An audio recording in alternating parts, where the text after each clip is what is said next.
Thunderbolt displays are now vintage, 14 and 16-inch MacBooks confirmed by regulatory filings, MagSafe iPads coming next year, and much more. I'm iCave Dave and I simplify Apple so that everything just works for you, and if you want the latest Apple news, leaks and rumours every weekday at 12 UTC, like the video, subscribe to the channel and ring the notification bell because it's Dub Dub next week and we don't want to miss it.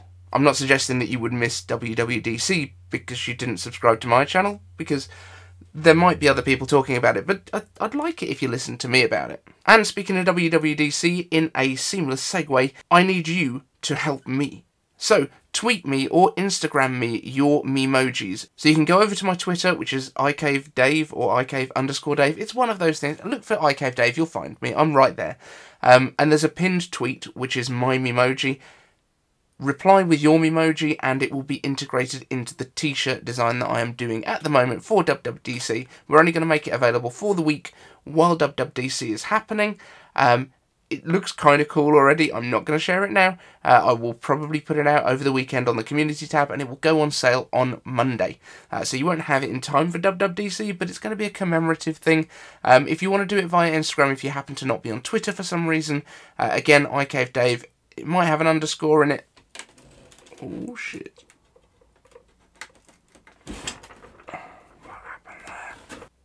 If you want to do it on Instagram instead, all you need to do is tag me in your image, because I don't think you can kind of reply with images on Instagram, last time I checked anyway. So do that, or, you know, tweet it to me, or get it to me somehow that I will see it, and I will include your memoji in the t-shirt. I think that'll be pretty cool. So into the news, Apple's Thunderbolt display is now vintage, yet another indicator that Apple may have a standalone display on the way. Fingers crossed that this is for Dub Dub, but just one point. The Apple displays in the past have always pretty much, at least for the last decade or so, used the display panel from the larger iMac model and been released at about the same time as said larger iMac. Just saying, it would be great if that means that we're getting it at Dub Dub. I'm not hearing a great deal about it, but I'm also not hearing it's definitely not coming, so we'll see. Moving on. 14 and 16-inch MacBook Pros have showed up in Chinese regulatory filing databases, so we now have model numbers as well as battery capacities and voltages for these, so that seems kind of real. Timing, very strange that it's coming out just before WWDC. It's as if we're having new products released. So we have the presumed 16-inch MacBook Pro with a product code of A2527 and an 8693 mAh battery at 11.45 volts. And the 14-inch A2519 with 6068 mAh battery at 11.47 volts. The 16-inch drops about 100 mAh versus the previous model, but the 14-inch is up about 1000 mAh over the 13-inch, which makes sense because you've got the larger display. And in both cases, the battery life will almost certainly be drastically better than the Intel processor versions that it replaces, because of how much more efficient the M1X will be. And as we've now said, M1X, it's important that we tell you, once again, exactly what that means. So the M1 is a 4 Ice Storm efficiency core and 4 Performance Firestorm core CPU with an 8-core GPU too, while the M1X will have 2 Ice Storm efficiency cores and 8 Firestorm performance cores for a 10-core CPU, as well as 16 to 32 GPU cores. The M2, which will release later in the year, will be closer to the M1, with 4 and 4 faster A15 generation cores and probably a 9 to 10 core GPU option. And that M2, the more efficient chip, is likely to be the one at the heart of the brand new MacBook Air or MacBook refresh that we've seen. These MacBook Pros are also getting more connectivity, with HDMI MagSafe charging coming back, the SD card slot and 2 to 3 Thunderbolt/USB-C ports. And speaking of MagSafe, another seamless segue which I've ruined by pointing it out. A new report from Bloomberg suggests that 2022's iPad Pro will bring wireless charging to the iPad Pros via a glass back, something that I suggested maybe 6 months ago, but everyone told me, nah, it'll be too heavy. The bets are very much hedged here, but Mark Gurman has said that this is in testing and could be changed or cancelled before next year, but I'd still say if it does go ahead, I'd expect the frame to be stainless steel rather than aluminium, because it's a big sheet of glass that you need to hold in place, and the stiffness of stainless steel will certainly help protect that, as well as giving another connection between Apple's Pro products. Of course, we've also mentioned titanium in the past as being tested, so that's another option. Next up, we're going to get into our iCave answers. If you want to ask a question in a future show, hashtag iCave answers down in the comment section with your question, and I get to answer it. It's a pretty cool system. But you must also subscribe and ring the notification bell, because otherwise you're just going to miss me answering your question. First up, Arthur Swart asks, iCave answers, I'm living off-grid as much as possible, which means I run several appliances at 12 volts. Are you aware of a product that will run the M1 Mac Mini? Are you aware of a product that will run an M1 Mac Mini on 12 volts? It should be possible. The Apple power supply reduces the 250/120 volts to 12 volts DC that the device runs on. I've just never found one. Okay, this, if you were to do it, would be a very warranty free. So I wouldn't recommend doing this. However, if you were going to, you would have to basically open up your Mac Mini. You'd need to basically replace the power supply that is internal to it with, I guess you would just go direct onto the board with 12 volts, but then you're going to probably bypass a lot of safety stuff that would avoid said board being fried by 12 volts. I wouldn't recommend this. What I would recommend is, if you do need to be doing the off-grid life, you're probably better going for something like a MacBook Pro or a MacBook Air and using that in a docked configuration with a display. It seems like a safer option, but if anyone out there knows of a product that could replace that, because I think it's a 150 watt power supply that they put into these things that does the step down internally. What I would say is the next generation of Mac Mini is going to have an external power supply, which will only supply the right voltage directly to it, so that might be a safer one to hold on for. Question Ivy asks, iCave answers, I would like to hear your opinion on Apple doing their own social media network. Would you use it? Do you think they could do it well? And what would make people want to use it? Good question. It looks like Apple might be doing their own social media stuff. Apple has certainly come out against a lot of the social media networks that we have right now, mainly on privacy grounds. So if Apple was to do a social network, I think that privacy would be their kind of key selling point to it. They wouldn't be collecting personal data. It would be very much only sharing what you want to with who you want to. I don't think they may even do it without advertisers. It might be something that they do purely internally. And if brands want to talk to you on there, then they have to kind of make the content engaging enough to actually get in front of you. So that's a possibility. At that point, though, why would Apple do it? Because they're not going to make any money out of it, unless it's just to make their ecosystem more sticky, which is, you know, quite a good possibility. But I think that would be where it would come from. Apple would also probably integrate a lot of stuff from Apple Music, so maybe you could share tracks from Apple Music that can play within this social network, in a kind of ad-supported Spotify style, or something like that. I don't know, but that's the kind of things that would come to mind for me, and I think privacy would be very much key to what they're talking about. Would I use it, though? Absolutely. An Apple channel that's not on an Apple social network? I'd definitely be there. James Apple asks, what do you think about the Apple TV box? It seems like it doesn't make sense that some people would justify it for the Apple TV box. Is it because the price is too goddamn high? Because I can justify the price for the box, I can't justify the trade-in program as non-existent for giving you $0 for a $200 box. I don't understand why people use the Apple trade-in program. It doesn't make any sense to me, because you say that you get a $0 trade-in for a $200 box, but at the same time, if you sell it privately, you'll probably get $120. So sell it privately, throw it on eBay, put it on Craigslist, do something like that.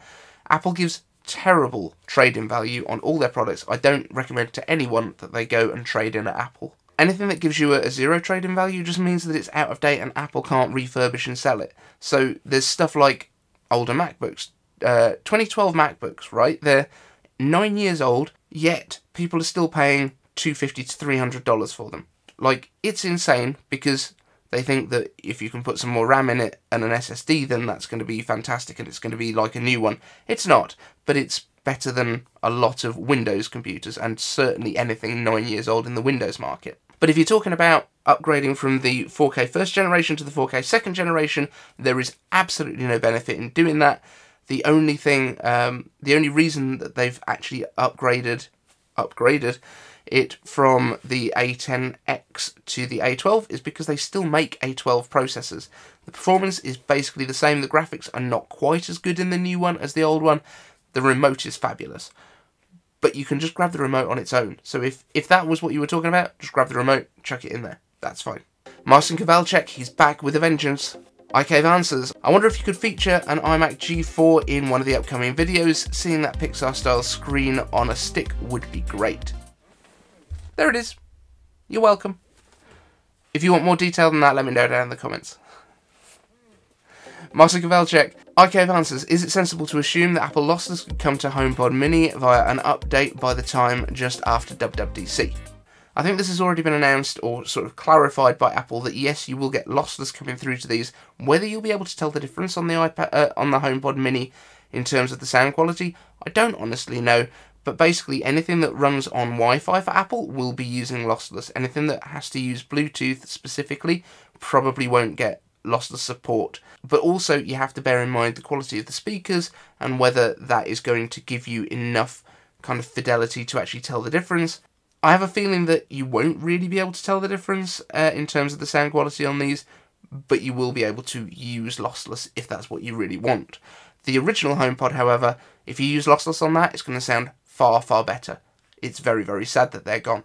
Marcin Kowalczyk, again, asks, iCave Answers, is it foolish to hope that a translucent top menu bar in the upcoming macOS goes away? More towards a Catalina-style black or white, depending on light or dark mode. And this was also replied to you in the comments, but you can already do that. If you go into your settings, you can do reduce transparency, which will make that solid again. The other option is that you could have a wallpaper where you put a solid bar behind it. If you want to keep the transparency in other stuff and just reduce it in the menu bar, you can do that as well. So you can basically choose whether you want light or dark, and then just Photoshop a little thin bar into the top of your wallpaper.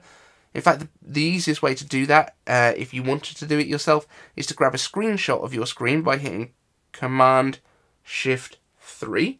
That will give you a perfectly sized screenshot. Throw that into Photoshop or your editor of choice. Other photo editors are available. And basically just black out the bar, then put it back up as your wallpaper. Boom, you're done. Slowakiba asks, iCave Answers, have you considered the possibility of Apple switching to MagSafe connector technology for headphones on their Macs and iPhone/iPad devices? Legacy 3.5mm plugs could plug into an adapter that magnetically latches to the iPhone, iPad or iPod or Mac. I haven't considered it, but I think it would make a lot of people sad again. People seem to hate it when anyone messes with their headphone jacks, so whether it's a good idea for Apple to do or not, I don't know. I love the actual concept. I think it's a really cool idea. However, for things like your phone in your pocket, I think it would detach a little bit too easily because you're not going to have a huge amount of magnet there compared to the size of it. And yeah, I feel like it would probably detach. And I think most people prefer wireless anyway.